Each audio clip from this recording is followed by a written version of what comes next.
All right, so I'm going to pass the mic over to Robert, who's going to talk to us about about capitalism. So I'm here to talk about what is capitalism, or as I call it, the problem statement, and talk about why we are anti-capitalist as an organization. But first we have to define capitalism in order to do that. Capitalism is a man-made political and economic system where the means of production are owned by the capitalist class and operated by the working class.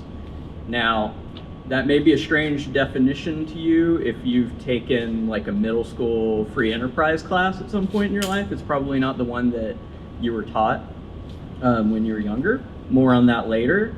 But let's unpack this definition because it is a little bit technical and there are some key terms in there. So the means of production simply means the tools, buildings, land, licenses, resources that we use in order to make stuff. And it doesn't include, by the way, your house, your car, your toothbrush. It's specifically productive things, like we traditionally think of factories, but also like a restaurant and the equipment in that restaurant is also part of the means of production. We're not going to take your toothbrush. That's personal property. Everything that is yours to satisfy your basic human needs and wants is part of your personal property. It's different than the means of production. The capitalist class that I mentioned earlier is defined by their ownership of the means of production. If you own the means of production, you're in the capitalist class. If you don't, you're in the working class. The capitalist class controls and accumulates capital, and we'll talk about that in a little bit. They're also a very small by numbers class. They are a distinct minority in our culture, our civilization, but they have complete control over what is made and how, because they control the means of production. The working class, by comparison, does not have that same control over what is made and how, despite being the majority. And they are instead coerced into selling their labor to the capitalist class in order to aid production.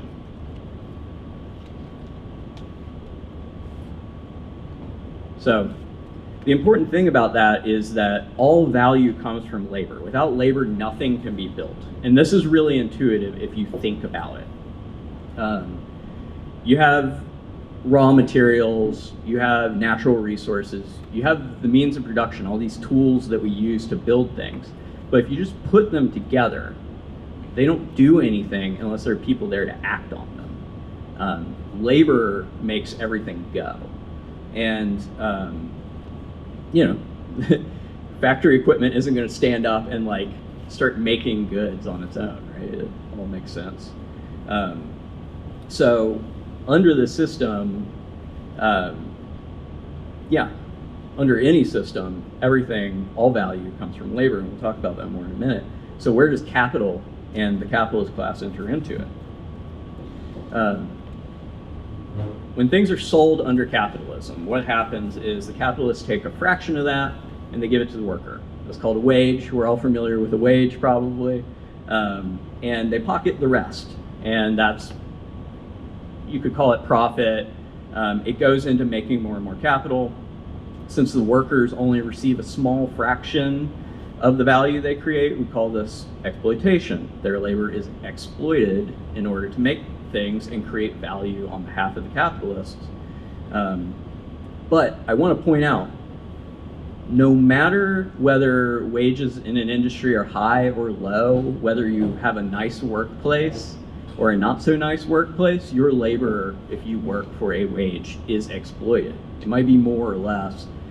You might get a higher wage or a lower wage, but this fundamental relationship between the capitalists and the working class remains true. And then what happens because of this is that this cycle repeats. So stuff is made, capitalists siphon a little bit off of the top, take it from the working class, they put it in their pocket, they use that to go buy up more things, take more control, which allows them to get more capital, make more profit, and the whole cycle repeats over and over and over again. And that is how, hypothetically, you end up with a country where 3 men control as much wealth as 150 million people, just hypothetically. So, a thought experiment on all of that. So, what if capital, this sort of permission to produce, disappeared tomorrow? Like, capitalist class is abducted by aliens, or they disappear in a puff of smoke or something, right? Don't get me wrong, it would be chaos at first, because capital is all woven throughout our civilization. But eventually, we would look around, dust ourselves off, and realize we still have everything we need to make stuff. We have labor. We have people who are here that are willing to work, that know how to make things. We have raw materials. We've got the things we need in order to build equipment, et cetera, and we have people who know how to build this equipment. So we could still pick up a hammer and nails and build a house. We could still plant seeds and grow food. Doctors can still heal people without the permission of capital. Teachers can educate children without capital. But if you invert that situation and you think about a world where labor disappeared and there's no one to lift up that hammer, could anything be made? Could that house be made? The answer is no.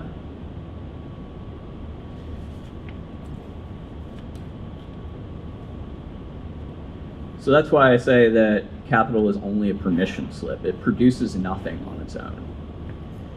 Capitalists and their lackeys will argue that because they stake their investment, they put up their capital, they should be entitled to some sort of return on that.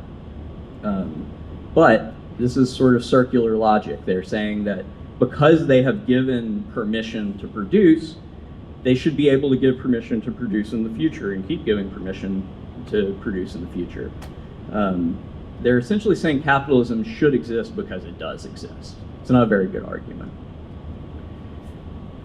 Further, and this is the other problem, or one of the many other problems, is that everything that is made in capitalism is made in order to make profit.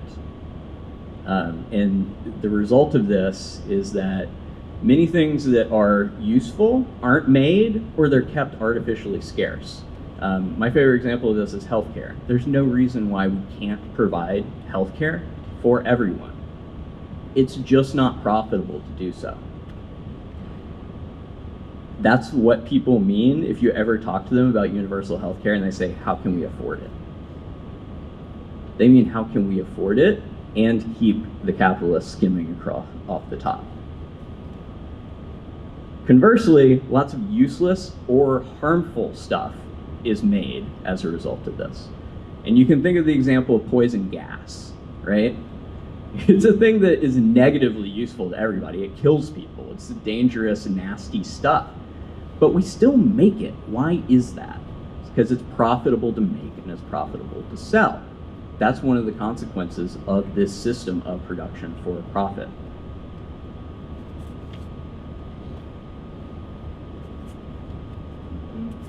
My favorite concrete version of this is from the New American Movement, which Michael talked about earlier. It's one of our predecessor organizations. They put out this poster that says, if you're unemployed, it's not because there isn't any work. Just look around. There's a housing shortage, crime, pollution. We need better schools and parks. Whatever our needs are, they all require work. And as long as we have unsatisfied needs, there's work to be done. So ask yourself, what kind of world has work but no jobs? And the answer is a capitalist world. Capitalism also seeks to take everything that is public and make it private.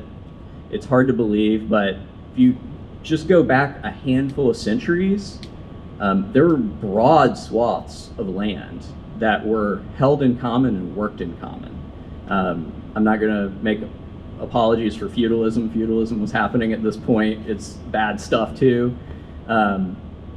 But there wasn't this default idea that every single parcel of land and everything in the universe is privately owned. There was an idea of like working and laboring together on common resources to make stuff happen. But it didn't stop at enclosure in England. Capitalism commodifies everything in our lives. It takes everything and tries to turn it into a product. You can think of water, which should be a basic human right and a public good, and you can see that in near Flint, Michigan, the best local source of water was given to the Nestle Corporation with an exclusive license, and they had to go farther away to a less good source of water as a result, and that's part of what created the water crisis there, a public good being turned into a private one. You can think of charter schools arguably as this, a public good like public education turned into a private one. Or even social media, taking basic like human relationships with each other and turning them into advertising. That's all commodification, it's all capitalism. And here's the real thing, like here's the thing that we really want to talk about tonight. Capitalism removes democracy from our lives, from at least half, because we all spend like half of our waking hours at work. The second you cross the threshold, you're no longer in a democracy, right? You've maybe even had a boss that's told you, this is not a democracy. You need to do what I tell you to do, right? I've had bosses that have told me that directly. Half of our lives are ruled by this like tiny, unaccountable, unelected minority. So think about a restaurant worker that notices that customers are getting sick after they eat at the restaurant. They go to their boss, what's their boss likely to say? Like, if they can sweep that under the rug and keep selling food, they're probably going to do that until they think it's going to get noticed. If you're an employee at a drug company and you see people who can't afford the medication that you create out there, and you notice it's 20% of the price in Europe as it is here, you go to your boss about that, your boss probably feeds you some line of bull about, well, market factors are different and each place has its own sort of regulations about things and blah, blah. And this happens, you work at Wells Fargo and they set a sales quota that's unrealistic and unattainable, and they tell you, you will be fired if you don't hit this quota. There aren't enough people walking in the door that you can open checking accounts for, but what are you going to do? Maybe you make up fictitious accounts for people. Do you think those Wells Fargo employees want to commit fraud? Do you think drug company employees are happy seeing patients die because they can't afford their medication? Do you think employees at a restaurant want to send their customers home sick? I don't think so. I think this happens because it's profitable. I think it happens because of capitalism. And that's not even the limit of it, because capitalism corrupts the democracy outside of those doors. $1, one vote totally overwhelms one person, one vote. Can you get a meeting with your congressperson? Have you ever tried to get a meeting with your congressperson? Doesn't work, right? Do you think a lobbyist from JP Morgan Chase has nearly the problem you have with that? Do you think their biggest donor gets the runaround whenever they call the office? Do you think their letters get dumped in the shredder? I don't think so. And capitalism has private control and very public consequences. If Exxon has an oil spill, that oil spill doesn't have the good common sense to stop at the refinery property lines. It poisons whole communities. Capitalism tells us where we can live, where we can build parks, what kind of parks we can have, like whether we're allowed to have libraries, whether we're allowed to have schools, all of these things. So why should something that has so many consequences outside of the workplace be subject to this separate sort of decision-making process that's unelected and unaccountable to everybody? Doesn't make any sense. So, back to free enterprise class. But I heard that the free market is the free capitalism is the free market, and it makes us all more free, right? But I want you to think about it. You don't have freedom to decide what gets made or how.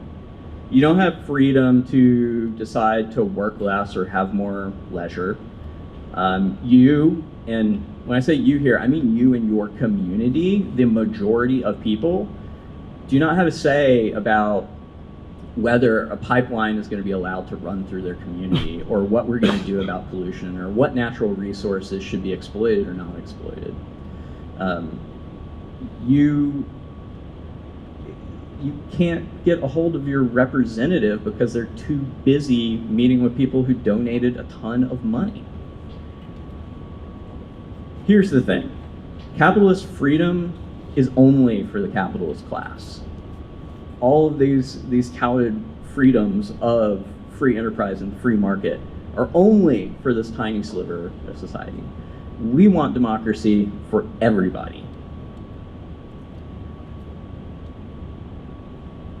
Did not tread. So, here to wrap it up, I'm almost done, I promise. Another thought experiment, because I love thought experiments. If you had a country that called itself a democracy, but some people were born without being able to vote, they had no vote, and other people were born with a ton of votes, would you call that a democracy?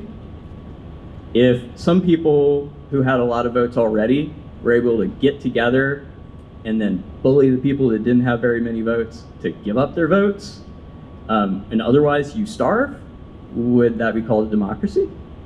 I don't think so. If the most powerful people, let's call them people who are rich in votes, were able to get together and say, okay, sure, you can vote, but only these two options are allowed on the ballot. Would you call that democracy? I wouldn't. If you had a society where 3 people had as much power as 150 million, and 8 people had half of the power in the world, I wouldn't call it a democracy either. It's capitalism.